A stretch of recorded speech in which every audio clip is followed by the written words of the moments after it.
right then. Ready to dive into this Decca Heggie thing? I gotta say, this one's got the internet spun up, and it's not just the arrest itself, you know? No, not at all. It's the whole free speech can of worms, right? What you can say online, what you can't. Exactly. So we're digging into this live stream, Hedgehog Live, this guy Hedgehog Man and his co-host Chrissy. They're breaking down Heggie's arrest, pulling straight from news articles and stuff. It's actually pretty wild. Yeah, and the speed at which this all went down is, well, it's pretty telling, don't you think? Oh, yeah. So Hedgehog Man's going through these articles, right? And he lays out the charge. Racially aggravated offensive online content. That's under the Malicious Communications Act, which I'm guessing most people don't know about. And for good reason, it's pretty dense legal stuff.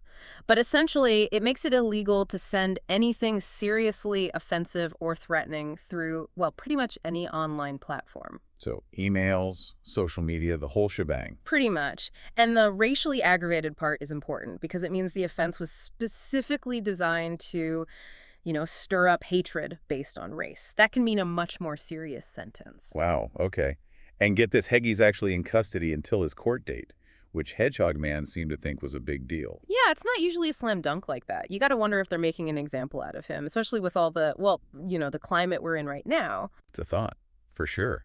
And it gets even crazier because there are two other guys who were arrested around the same time as Heggie. Hedgehog Man said it's part of a bigger police operation, targeting something they're calling potential planned disorder. They even arrested one guy, Billy Thompson, just for a comment he made on Facebook about the police. Yeah, and he got hit with a 12-week jail sentence, which, I mean, that's just for a comment, one comment. Even if it was bad, it raises some serious questions about, like, is that really fair? Is that going too far? 12 weeks. That's insane. You really have to think twice about what you say online. And there's a third guy, they didn't name him, facing charges for, get this, encouraging violence against police and trying to start trouble on Facebook. But here's the thing. He says he's not gutty. Which means this is going to court, and the whole thing about what encouraging violence actually means online, that's going to be a huge deal. This could set a precedent, So it's not just about saying something awful. It's about what the courts say is going too far. This is big. Huge. Think about it. Someone posts something in one country, and it causes problems on the other side of the world. Whose laws are we talking about then? It's a global mess. Makes you realize how much power our words really have, right? It's not just a small thing anymore. And then there's a whole other issue. Who's supposed to be in charge of all this? Is it the governments? Is it the social media companies? That's the million-dollar question, right? And it's not just theoretical either. Hedgehog Man pointed out that all of Heggie's videos, even the ones flagged by people on YouTube as bad, they were all still up when he got arrested. Exactly. It shows how tough it is for these platforms to manage everything. They're stuck between letting people speak their minds and stopping things before they get out of control. There's no easy answer. Yeah, it's a tough one. I mean, you got freedom of speech, right? That's kind of a big deal in a democracy. But then you've got people potentially getting hurt, violence, discrimination, all that. It's a tightrope walk for sure. And the way they just swooped in on Heggie and these other guys, it does feel like a show of force, doesn't it? Like Hedgehog Man said, a sweeping up. It's like they're trying to send a message. Right. He really hit on something there, even if his language is a little, colorful. Is this really just about these specific guys, or are they making an example out of them to scare others into line? That's a whole other can of worms when you think about it. Especially with everything going on, like Hedgehog Man said something about national disturbances mentioned in the article. That's got to play into it, right? Yeah. And the thing is, even if they are guilty, what's the best way to handle it? Is throwing them in jail really the answer? Or are there better ways to deal with this stuff, the hate speech, and stop it from getting worse? It's a massive question. And honestly, I don't think there's one easy answer. I mean, education's got to be a part of it, right? Yeah. And talking to each other, actually trying to understand where this stuff comes from in the first place. For sure. But it's got to be a conversation we're all having, not just like judges and lawyers. This is bigger than that. Speaking of, there was this one comment Hedgehog Man read from his chat that really stuck with me. It was like, all these comments are being screenshotted. Kind of creepy when you think about it. Yeah, it's a double-edged sword, for sure. On one hand, it's good for accountability, right? People thinking twice before they say something horrible. But then there's a whole Big Brother thing, Is it okay to constantly be watching what everyone's saying, even if they're not technically doing anything illegal? It's like everyone's walking on eggshells, terrified of saying the wrong thing. And the thing is, it's not just some shadowy government agency listening in. Hedgehog Man pointed out that the police didn't even have to ask YouTube for Heggie's videos. It was all right there for anyone to see, which I guess is the price of admission these days, isn't it? Everything's out in the open. Yeah, the whole digital footprint thing, it's not just what you post today, it's everything going way back. Right, and that's where these social media platforms, they've got a lot of power, right? They're not just letting us post whatever, they're deciding what we see, what gets promoted, all that. It makes you wonder about their responsibility here. Like, even if someone's not breaking the law, don't they have some obligation to protect people? It's a lot to unpack, that's for sure. And with every case like this, it seems like more questions pop up than answers. But you mentioned earlier, the third guy, the one from Maryport, he actually pled not guilty, which is different. Do we know anything more about that, like what his defense is going to be? It's really interesting, right? Unfortunately, Hedgehog Man's live stream didn't really get into all the legal nitty-gritty. But it'll be really interesting to see how this all plays out, because this could have a big impact on how we think about online speech going forward. Yeah, no kidding.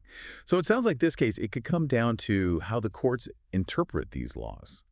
Like, what exactly does encouraging violence even mean when you're talking about the internet? Right. It's not black and white. It's not just someone saying, I'm going to go do this horrible thing. It's more nuanced than that. It's about context and intent. It's going to be fascinating to see how this case shakes out. Yeah. Well, it's a lot to think about, that's for sure. But before we go too far down that rabbit hole, I wanted to loop back to something else Hedgehog Man said. He seemed almost kind of, I don't know, wistful maybe, when he was talking about Heggie's older stuff before things got really dark. It's like we forget these people online, the real people, you know. Right. It's easy to get caught up in the drama, but there's a human being behind all of this. And it makes you wonder, what is it about being online that makes people say and do things they'd never dream of doing in person? It's like we're all living in some crazy reality show, but the stakes are way higher than just who gets voted off the island, right? Yeah, it makes you think about those who are on the receiving end of Heggie's, his hate. What impact did his words have on them? How do we even begin to measure the harm caused by online hate speech? That's a really good point. It's easy to get caught up in the legal stuff, the free speech debate, but at the end of the day, real people are getting hurt by this stuff. Exactly. And it's something we need to keep in mind as we have these conversations. Yeah, it really makes you stop and think about the human cost of all this. It's easy to get caught up in the headlines and the legal back and forth, but this is real life, Absolutely. And it reminds us to, approach these conversations with a bit of empathy and understanding. But I'm curious, you mentioned earlier about the charges against Heggie. What exactly was it that got him in trouble? We keep hearing about this racially aggravated offensive content, but what does that really mean legally speaking? Right, like what's the line here? Well, if I remember correctly from Hedgehog Man's live stream, he was charged under something called the Malicious Communications Act. We touched on it a bit earlier, but it basically covers a whole bunch of stuff related to online communication. So it's not just about like hate speech then? No, it's broader than that. But in Heggie's case, it sounds like it was the racially aggravated part of his most that really got him in hot water. It suggests that the authorities thought he was trying to stir up racial hatred, or at the very least, that his posts were motivated by some kind of racial bias. That makes sense. And it seems like that's what makes these cases so tricky, right? The intent behind the words. Yeah. It's not always as simple as someone saying, I'm going to go hurt someone kind of thing. Exactly. And that's the million-dollar question, isn't it? Where do we draw the line? When does offensive speech cross over into hate speech? When do words online turn into actual harm in the real world? These are the questions that courts all over the world are trying to figure out, and there's no easy answer. It's like we're making up the rules as we go, right?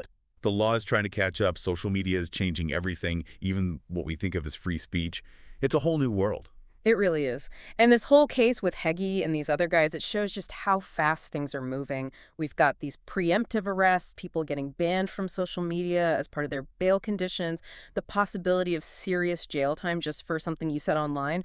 It's a lot to take in. No kidding. It definitely makes you think twice. Mm-hmm. But before we wrap up, I wanted to circle back to the unnamed guy, the one from Maryport. He pled not guilty, which is interesting. Did Hedgehog Man say anything more about that? Like what his defense might be? He didn't really get into the weeds on that one. But if I had to guess, I'd say his lawyers are probably going to go after the whole encouraging violence and promoting disorder thing. They might argue that his posts, even if they were offensive, were still protected under free speech. So it could be a battle of interpretations then. Exactly. It could all come down to the specific words he used, what he meant by them, whether the prosecution can actually prove that his online stuff was directly linked to a real risk of violence or public disorder. It'll be interesting to see what happens. This could have a ripple effect on how we understand online speech going forward. No doubt.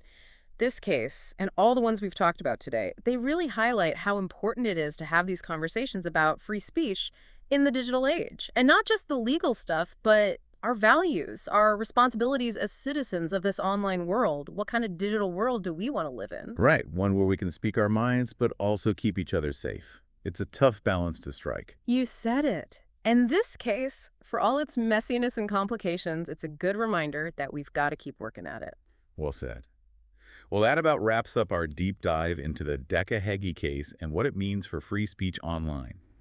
We hope this has given you something to think about and maybe even sparked some important conversations of your own. Thanks for joining us, and we'll catch you next time.